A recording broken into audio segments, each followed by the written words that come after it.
Assalamu alaikum wa rahmatullah. Welcome here at Crypto Hash Review, where we educate and disseminate information about Bitcoin from a Muslim perspective. Many have made objections about Bitcoin, saying it's not practical, it's not feasible to live by the Bitcoin standard, i.e. to live with Bitcoin as your main currency. And here we want to produce a series of videos demonstrating exactly how simple and easy it is to live according to the Bitcoin standard. Today's lesson, or today's video, is going to be talking about the Muun wallet. And the reason why I wanted to start and discuss Muun wallet first is because the Muun wallet has this unique feature of combining Bitcoin on-chain transaction and Bitcoin Lightning transaction. For those of you who are unaware what the on-chain transaction and a Lightning transaction basically means, on-chain transactions is where you transfer and send Bitcoin via the usual standard blockchain. A Lightning transaction is essentially a layer 2. It's telling Bitcoin to another recipient, but bypassing the blockchain and going via the Lightning network. So it's still, both of them are decentralized options to transfer and use Bitcoin. It's not like a third party. It's actually still using the Bitcoin network, but each one of them has their own features. The on-chain transaction is more secure. There's no limits to how much you can send. All you need is a receive address and you can send the Bitcoin directly. Whereas a Lightning wallet is a bit more complicated in the sense that in some aspects you may need to have an invoice. You need to have an address which includes within that the amount you want to send. That invoice only lasts a certain amount of time. However, the advantage of Lightning Network is that it is instant. The moment you send the Bitcoin via the Lightning Network, it will be received literally at the speed of lightning. Whereas Bitcoin, you need to wait for the confirmation of 10 minutes or a block to be confirmed on the main chain. So these are the advantages and disadvantages of Bitcoin, of the on-chain and Lightning, and there's more to be discussed on that issue. But very simply, we wanted to talk about the Muun wallet. So let's get started. Here we have a list of apps where we'll be discussing each one of those as part of our series, starting off with the Muun wallet. Now, Muun wallet is what's called a self-custodial wallet, and it has its own unique way of storing and allowing you to transact with the Bitcoin network. So on here, we're going to create a brand new wallet, and it's asking us for a PIN to keep it safe. So I'll just do simply 1, 2, 3, 4, 1, 2, 3, 4. Obviously, don't use that as your password. This is just a tutorial. You created a new Muun wallet. Let's go. Cool. That's it. That's all you need to get started. However, it's recommended to back up your wallet. So if you're going to use the Muun wallet to store large amounts of money, if something was to go wrong with your phone, you would essentially lose your funds unless you back up your wallet. And the way you back up your wallet or your wallet on the Muun wallet is a bit different from normal wallets where you normally get a 12 or 24 word seed phrase. Muun wallet does a different approach. So let's have a look at that one. Back up your wallet, create a backup so you never use the fees. So this first thing to do is create a recovery method in case you change your phone or reinstall Muun. That's the reason why you need to back it up. So I would add to that, not just change your phone, maybe your phone gets lost, stolen, broken, whatever the case may be. If that happens, the funds will be lost. So let's do that. Use your email and password to conveniently recover your wallet if you change your phone or reinstall Muun. So that's fine. I don't use email. What happens if you press that? Let's have a look. Are you sure you want to? You don't want to recover email? You can come back at any time.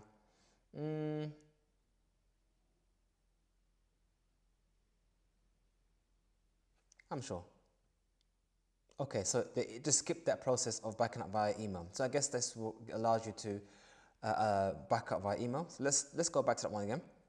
I'm going to put inside here a fake email. Enter a recovery email. You will receive a verification link. How will Muun use your email? This is the information. Obviously, read it in your own time. I'm going to put inside here a fake email.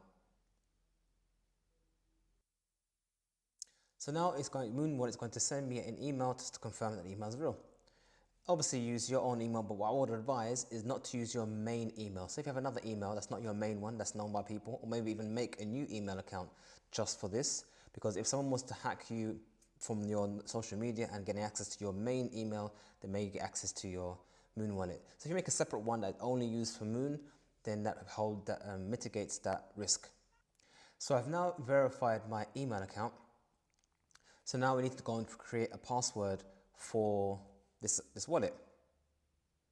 So choose a memorable password, avoid old passwords and so on and so forth. So I would use Muun. Actually, no, I'll just make another one. So I'll just type any old password here.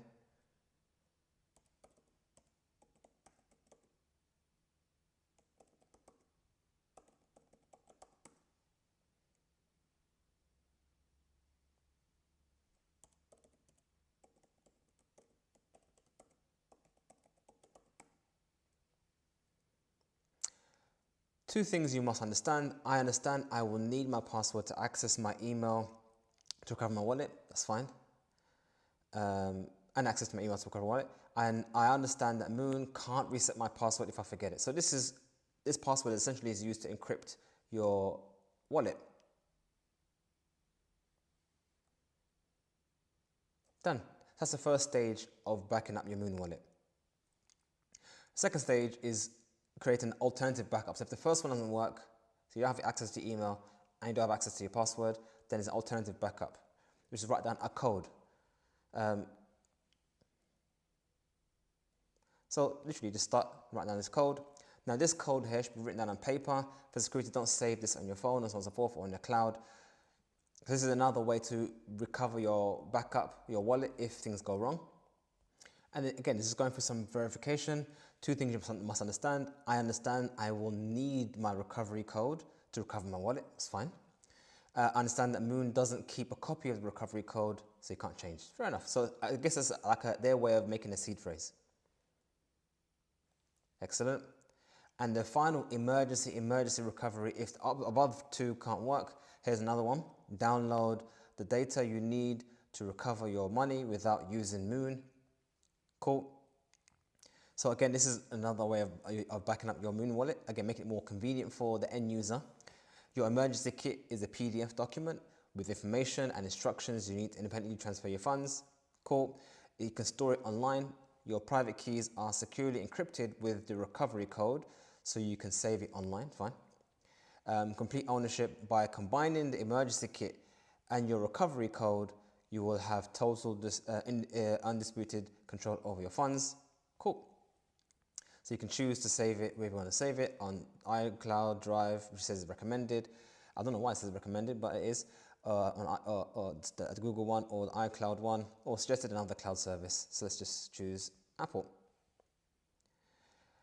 And this is essentially a portion of the PDF document which gives you all the information and instructions of how to recover your Muun wallet.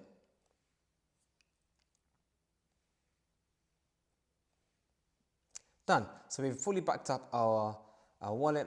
We didn't actually need to do all of those steps, but for the sake of security, it's best practice to do all those steps so you make sure that you can't exactly lose your funds at all. It's a very unusual way to back up your wallet compared to other wallets who just have a 12-word seed or 24-word seed, and some maybe find objection to that extra complication, but it does seem more akin to what we're used to in our legacy system. But going back to the wallet, here it is. We're simply ready to now send and receive.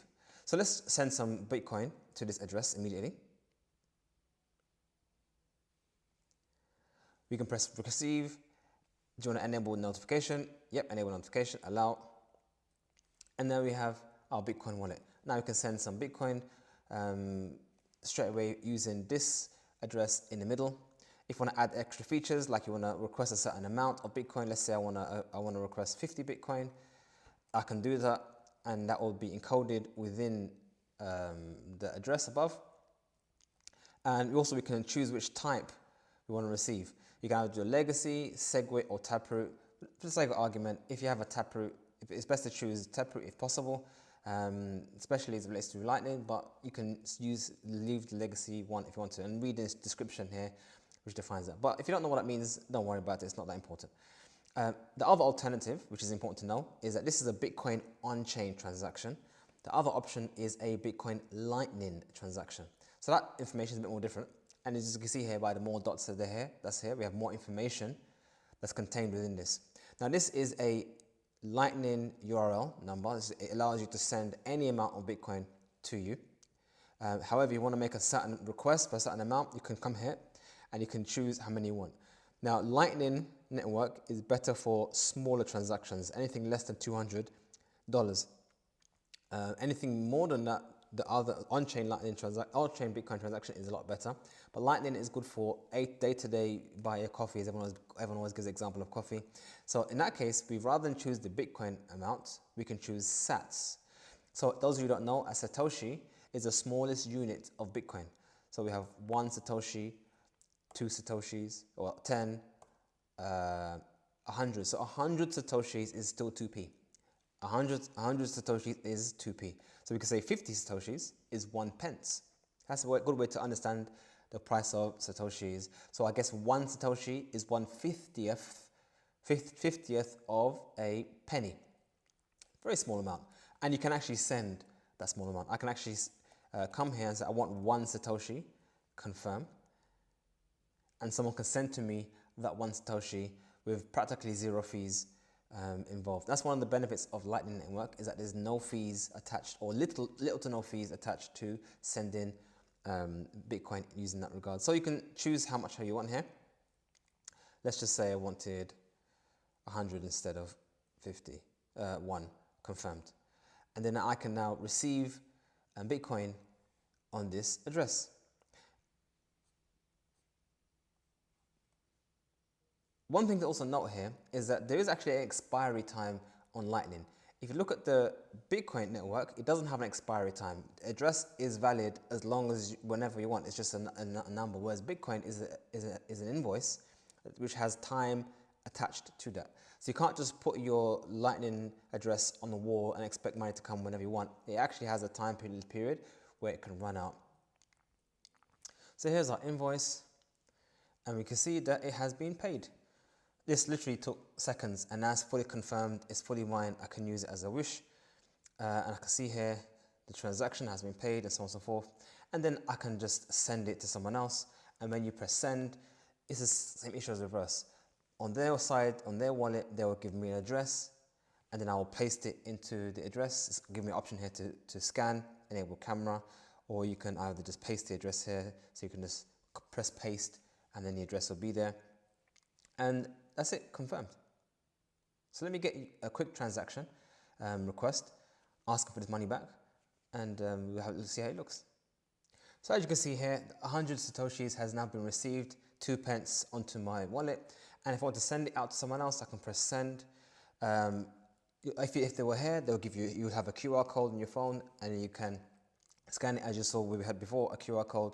But I can just enter in the address here, paste. And now on decide the amount. So here it's saying pounds, but I want to specify in Satoshis. I want to send back 50 Satoshis only. I have 100, I want to send back 50. And I can press confirm. And here's the good thing about Lightning, is that as Bitcoin is information, you can also attach to the transaction information. But this is only available on a Lightning. You can't really do that on Bitcoin. Well, you can, but you can't. Don't worry, that's another lesson. So I want to say return test. And it says here, amazingly, the network fees. It's going to cost me exactly 0 Satoshis to send this back. So it's going to be for free.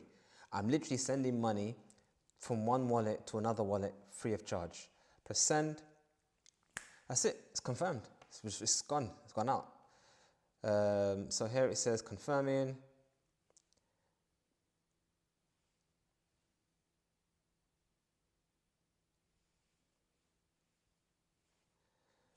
There it is. It's done. Finished. So we've covered how to receive Bitcoin. We've covered how to send Bitcoin using Lightning Network.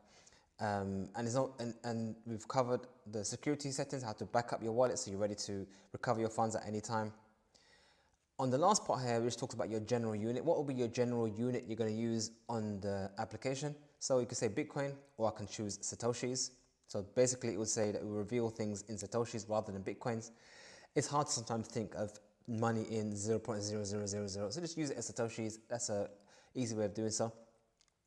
And main currency, you can say pound sterling, you can say any other currency you want. So if you go back here, that 50 Satoshis is 1 pence. That's it. You can change your password and you can do other advanced settings which is outside of the scope of this lesson. So this is a brief tutorial, very brief tutorial how to get set up using the Muun wallet to receive and send Bitcoin.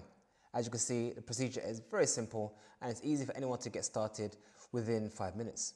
What I want to do in the next video as a 1-minute challenge, how quickly I can download the app, open the application, do the first level of backup and receive Bitcoin all within a minute. Let's see if we can do that.